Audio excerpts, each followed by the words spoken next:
Баршаларыңызға ассалаумалейкум. Ахмад ибн Ханбал және Тирмизиден жеткен хадисте бір топ мүшрик Алланың елшісіне саллаллаху алейхи вассалам: «Ей Мұхаммед, бізге құдайыңды сипаттап бер. Ол өзі алтыннан ба, әлде күмістен бе?» дейді. Сонда Алла тағала: «Оларға айт, ол Алла жалғыз, Алла әс-сомад, ол туған емес, туылған да емес, және оның ешбір теңі жоқ» деп Ықылас сүресін түсірген екен. Құрметті оқырмандарым, бүгін Ықылас сүресінің сіз бен біз ести бермейтін артықшылықтары мен құндылықтары туралы айтатын боламын. Менімен бірге болыңыздар. Бисмиллах. Үйге кірер кезде Ықылас сүресін оқыған адам кедейшілік көрмейді. 3 нәрсені істеген адам жәннатқа қалаған есігінен кіреді.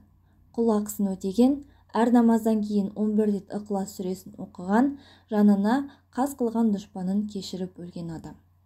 Ықылас сүресін оқу Құран кәрімнің 1/3 оқығанмен бірдей. Яғни сіз Ықылас сүресін 3 қайтара оқитын болсаңыз, Құран кәрімді толығымен Құран хатым еткендей сауапқа кенелесіз, иншалла. Таң намазынан кейін 11 рет Ықылас сүресін оқыған адамға жәннаттан бір сарай беріледі. Ал егер сіз таң намазынан кейін 12 рет Ықылас сүресін оқитын болсаңыз, Құран кәрімді 4 рет хатым еткендей сауапқа қауышасыз. Ықылас сүресін оқыған мұсылманға жәннат уәжіп болады. Кімде-кім сапарға шығарда 11 рет Ықылас сүресін оқыса, Алла тағала сапардан қайта оралғанға дейін оның үйін қорғайды. Жұма намазынан кейін 7 рет Ықылас, Фәлақ, Нас сүрелерін оқыған адам бір апта қазадан, бәле-жаладан және жаман істерден қорғанған болады.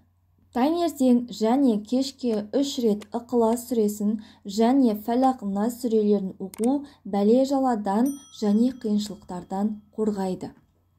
Мінеки қысқа да нұсқа Ықылас сүресінің осындай артықшылықтары бар екен.